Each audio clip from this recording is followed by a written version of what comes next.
철학 시간입니다. 박구영 교수님 모셨습니다. 안녕하십니까? 예. 자, 오늘은 월요일 나오셨네.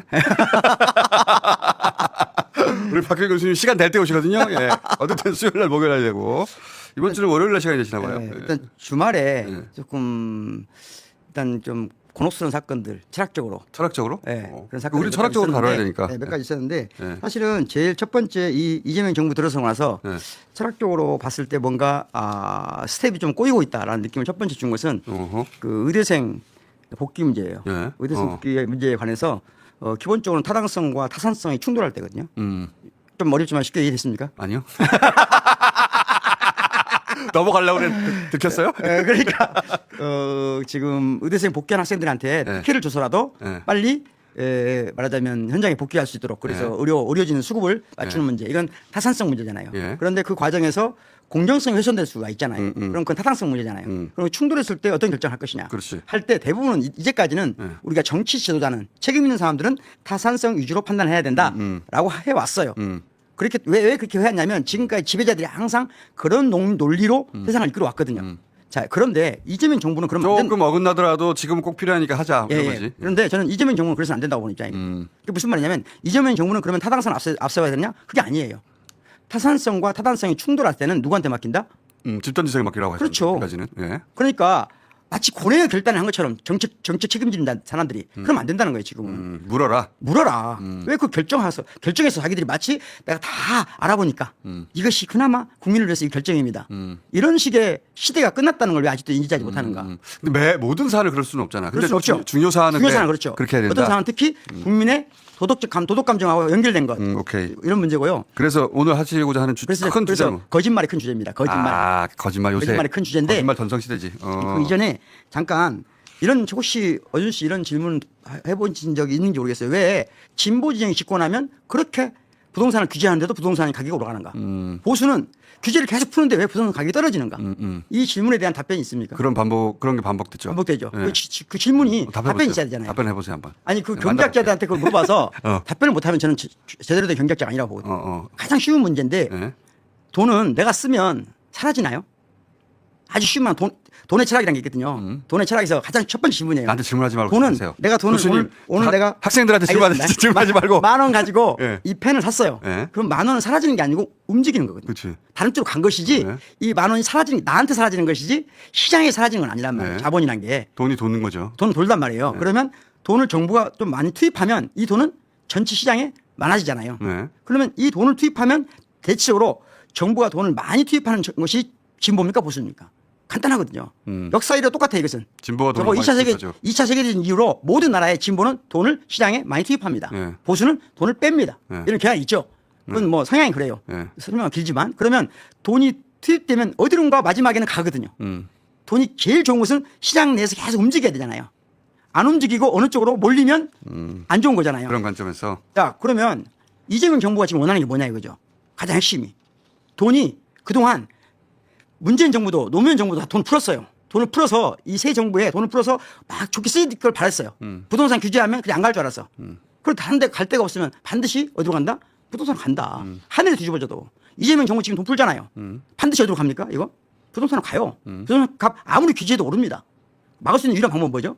사람은 욕망을 통제하면 안 돼요. 욕망을 길을 내줘야지. 그렇지. 그게 주식시장 아니에요 지금. 그렇게 하려고 하는 거죠. 하는 게 이재명 정부가 그동안 진보 진영이 뭐 때문에 실패했는가를 정확히 알고 계시잖아요. 물기를 내주는 거죠. 그렇죠. 그러면 그것을 이미 파악하고 계시고. 욕망을 없애려고 하는 게 아니고 물기를 그렇죠. 내주는 물기를 거죠. 내는 거잖아요. 그게 이재명 정부의 뜻이고 그게 집단지성을 통해서 이미 합의된 거예요. 그런데 지난 주말에 진성준 의원을 악마화하는 거 보면서 이게 저는 반대합니다. 악마에 반대하지만 주식 양도세 때문에. 예, 반대하지만 문제는 뭐냐. 우리나라가 지금 집단지성이 합의를 된 거예요. 이 진보 진영 때 사회 체제, 즉 자본의 흐름을 마지막 최종 종착지가 부동산이 되게 하면 부자가 소비를 안 해요. 그렇지. 이게 심각한 거거든요. 주식은 주식 부자는 반드시 소비를 합니다. 특성이. 그게 미국식 자본주의거든요. 그래서 미국이 소비 중심의 자본주의라는 게 그런 말이거든요. 주식 중심으로 바뀐 거거든요. 자, 우리나라가 지금 이재명 대통령이 유일하게 진보 진영에서 이 문제를 가장 정확하게 알고 계시고 직접 주식도 하시고 자본시장을 잘 알고 계신 분이 와서 온 거예요. 그래서 기대가 엄청 컸단 말이에요, 지금. 크고 있고.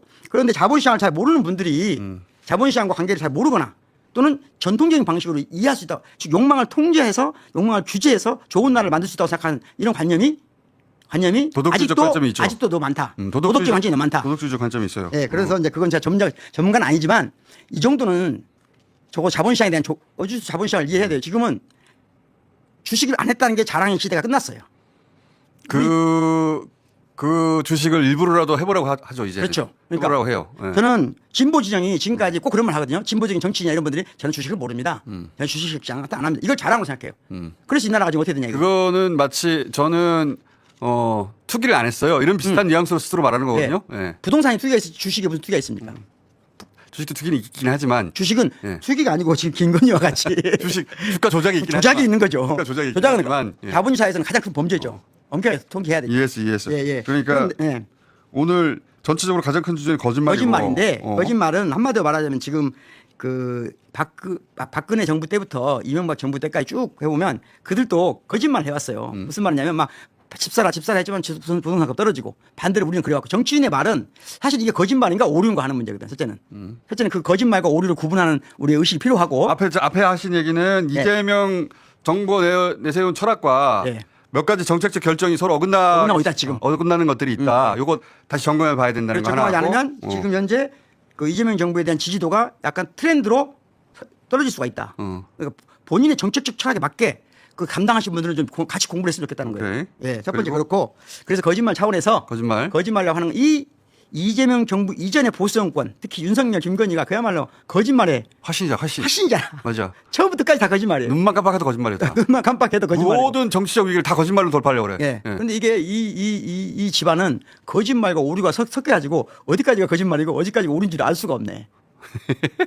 이게 대혼란인 거예요. 사실이 없어 거기는. 근데. 예. 그래서 약간 이 문제에 관해서 철학적인 고민을 해보고 정청래 당대표 시대에 어떤 식으로 가야 되는가라고 하는 걸 좀 점검해보고 싶어요. 그래서 공부를 해야 되니까 이미지를 하나 보겠습니다. 서론이 굉장히 길었는데. 네, 이미지 이거 아시죠? 파이프가 아니다. 이것은 파이프가 아니다. 저 프랑스에서 망명하셨으니까 프랑스어 좀 읽어주세요. 맨 밑에 프랑스 써 있다는 건 알겠어요. 네, 맨 밑에 써있잖아요. 네. 스스네빠 윈피프. 이것은 파이프가 아니다. 네, 이것은 파이프가 아니다. 네. 자, 이건 르네 마그리트의 그림이고요. 자, 그러면 자, 파이프잖아요. 저 위에 있는 것은. 네. 밑에는 파이프가 아니라고 써있잖아요. 네. 위에 있는 건 이미지죠. 예. 밑에는 말이죠. 예. 말이고 글씨고. 예. 자, 그러면 둘 중에 서로가 지금 모순되잖아요. 예. 이미지로서는 분명히 파이프인데 예. 말로는 파이프가 아니라고 돼 있어요. 파이프가 아니다. 그럼 이 그림 안에 서로 모순되는 것이 함께 하잖아요, 지금. 예. 그럼 모순이란 건 원래 형식적인 모순은 형식 논리학에서 모순하고 비언증법적 모순이 달라요. 에이. 뭐가 그렇게 어렵게 달라. 그러니까 형식 논리적으로 보면 모순은 예. 공존이 불가능하다는 거예요. 하나는 반드시 틀리다는 거예요. 그렇지. 동일한 진리가를 가질 수 없다는 말이에요. 네. 그러니까 하나가 참이면 단 하나는 반드시 거짓이란 말이에요. 이게 변증 논리는 그렇지 않아요. 오히려 이 모순이 발전의 동력인 거예요. 자, 그러면 오케이. 아주 쉬운 말로 여기 상황에서 무엇이 틀릴까를 둘 중에 하나는 틀려야 되잖아요. 저 그림은 저 말 하려는 거 아닌가? 이미지를 손쉽게 믿는데 예. 그 이미지에 속아가 가는 경우가 많아요. 우리는 이런 말을 하려고 그림을. 이제 그렇게 생각하는 사람들이 아주 1차원적 해석이에요. 자, 그러면 그 다음 차원에서. 그러니까 예. 첫 번째 보면 1차원적으로 보면 무슨 말이냐면 예. 제 제목도 이미지의 배반이거든요. 예. 이미지의 배반, 이미지의 배신 이런 말인데 즉 저것은 이미지일 뿐이지 예. 실제로 담배를 필 수 있는 파이프가 아니잖아. 그런 말일 수도 있다. 그런 맥락에서 저 말은 이 위에 있는 이 파이프가 이미지 파이프지 사실로서 파이프가 아니야. 라고 하는 말이라고 할 수 있죠. 그럴 수도 있죠. 예. 그렇게 해석하면 이미지는 배신한 게 맞고 저 말은 참인 게 맞죠. 그러니까 말이 참이고 이미지가 거짓인 거죠. 이미지는 거짓이라는 거, 배반한 거죠. 예. 이렇게 해석할 수 있잖아요. 그렇게 해석할 수도 있죠. 야, 그러면 실제 저 파이프가 아닐 수도 있고. 예. 그러면 담배를 필 수 있는 파이프, 실제의 파이프는 실제인가요? 아니면 그것도 이미지인가요? 무슨 말이에요? 우리 담배를 폈어요. 펴고 있어 지금 파이프로. 그럼 이걸 사실이라고 하잖아요, 우리가. 사실이라고 하지만 이 사실이라고 말하는 모든 우리의 판단도 다 이미지잖아요. 예를 들어서 그 파이프를 손으로 만진 것도 이미지. 눈으로 보고 촉감으로 느끼고 하는 미각으로 것도 우리 느끼고. 뇌에서 예. 이미지로 맺히는 거니까 그렇죠. 그런 차원에서 예. 우리는 절대로 실제에 접근할 수 없어요.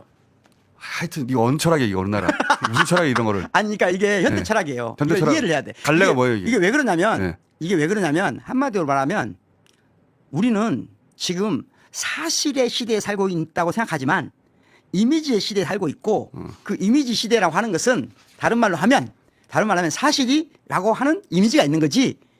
자, 그래서 이제 정치인의 거짓말을 조금 너무 어려워하는 것 같으니까 약간 더 나가면 안 될 것 같아, 이 그림으로. 왜 좀만 더 나가보면 시뮬라시용 시뮬라르크 뭐 이런 거 공부했잖아요. 좀. 예. 그런데, 프랑스 철학. 예, 그런데 사실은 진짜 싫어.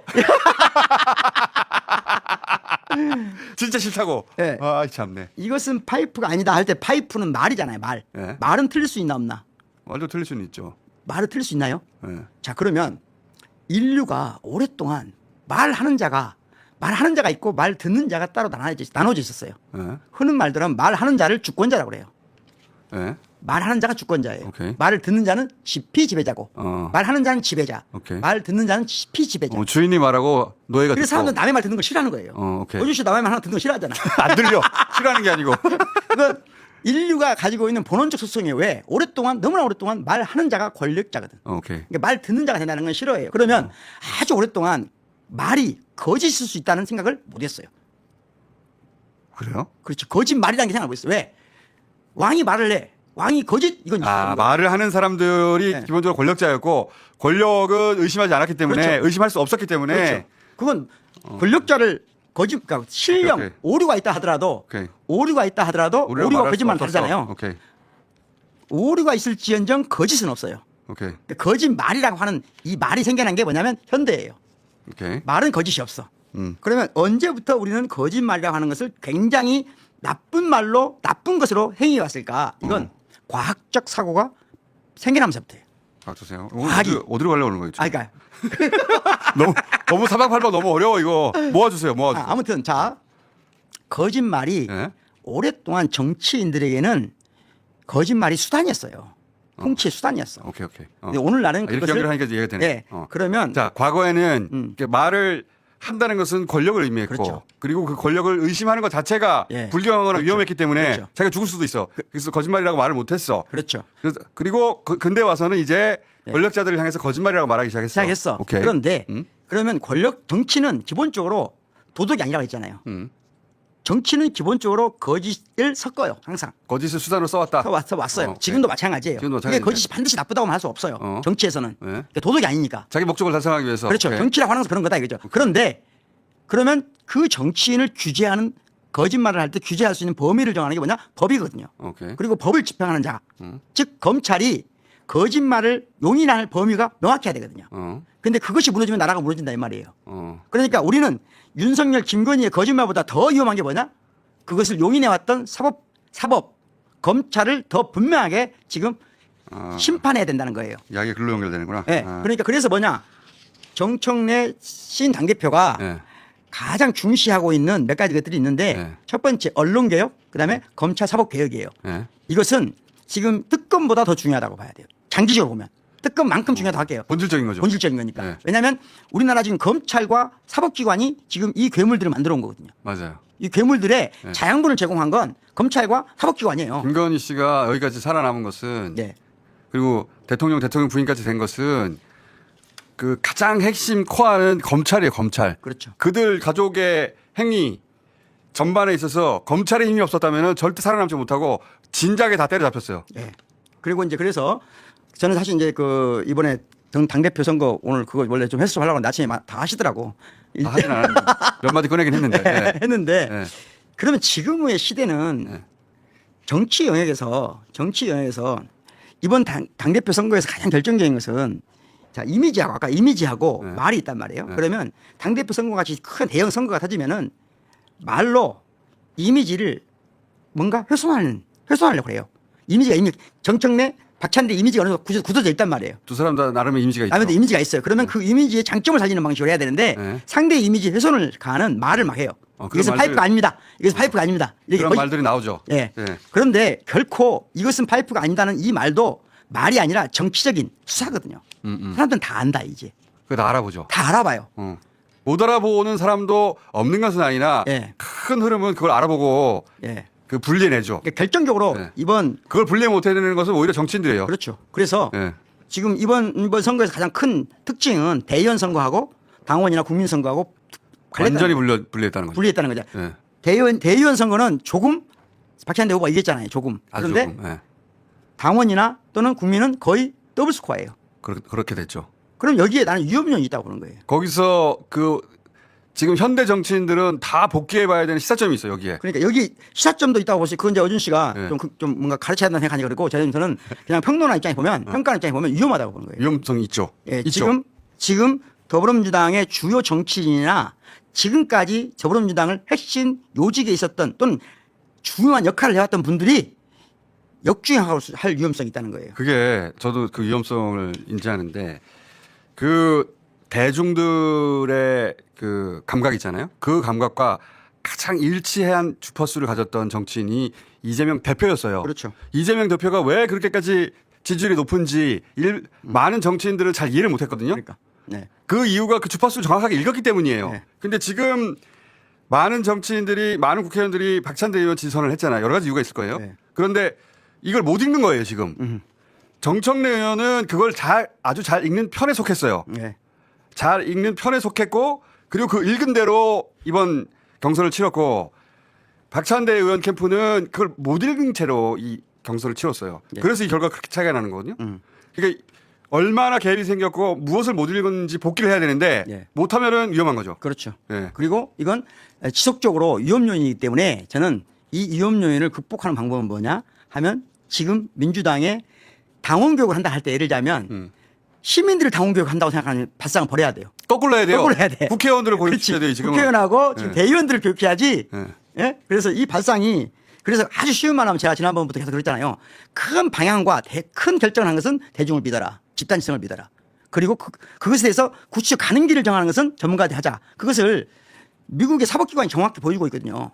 유무죄는 누가 결정해요? 배심을 결정하잖아요. 그리고 양형은 누가 결정해요? 판사가 결정하잖아요. 그러니까 이게 이 정치인들이 그렇게 자기가 속해 있는 정당뿐만 아니라 대중의 감각이 그렇게 바뀌었다는 것을 자기들은 잘 못 느끼는 거예요. 예. 잘 못 느끼다 보니까 그 좋은 정치인들인데 캠페인을 하는데 과거의 방식으로 캠페인을 한 거예요. 그렇죠. 그런데 이게 왜 안 먹혔는지 몰라요. 네. 그거는 안 먹혔거든요. 앞으로도 안 먹혀요. 안 먹힙니다. 그리고 그게 왜 안 먹히는지 모르면은 말씀하신 듯이 위험해지는 겁니다. 그건 단순하게 개인의 위험성이 아니고 네. 제가 생각하기에는 지금 이재명 정부의 위험성은 이 집단지성을 이해 못했을 때다. 아까 말한 또 불신했을 때다. 예를 들어서 국회의원들의 지지 선언이 네. 결국은 대의원들과 당원들을 끌고 올 것이라고 생각하는 거거든요. 네. 정반대인데 그렇죠. 당원들의 생각이 무엇인지 읽어내야 하는데 그게 자기 의무예요. 그렇죠. 이제는. 그렇죠. 근데 그게 아니고 당원들이 잘못 생각하거나 오판하거나 잘 모르고 있기 때문에 우리가 잘못 생각하고 있다고 메시지를 주면 그들이 따라올 거라고 생각하는 거예요. 예. 큰 오판이죠. 그래서 아까 이것은 파이프가 아니다. 스시 네빠는 파이프 삐뽀 할 때 이미지와 글자를 동시에 볼 수 있어야 돼요. 지금은 내가 보기엔 지도자들은 뭐냐 정치인들은 계속해서 어디에만 집중하고 있냐면 저 밑에 말만 집중하는 거예요. 저 말만. 말에 신화에 갇혀 있다. 다시 말하면 전통적인 지배 시스템에 갇혀 있으면 안 좋은 돼요. 말이다. 말에 신화에 갇혀 있다. 네. 네. 끝내야 될 때가 된 것 같아요. 왜냐하면 정청래, 박창래 개인적인 자질을 우열을 가릴 그렇죠. 만큼 둘 다 좋은 장단점이 정치인인데 있고 서로 좋죠. 근데 그걸 이해하느냐 못하느냐가 네. 정치는 운명을 가릅니다 이제. 그렇죠. 앞으로도 그렇죠. 예. 이재명과 이낙연의 운명이 거기서 갈린 거예요. 이제는 친명 반명은 어디서 결정나냐? 시민들이 국민들이 자발적으로 형성한 당원들이 자발적으로 형성한 의견과 의지를 정확하게 포착할 수 있냐 없냐가 친명 반명이지 대통령이 한번 얼굴 보냐 안 보냐가 중요한 문제가 아니라는 거예요. 내가 더 친명임을 입증하는 싸움이라고 오인한 그룹들이 있고 그렇죠.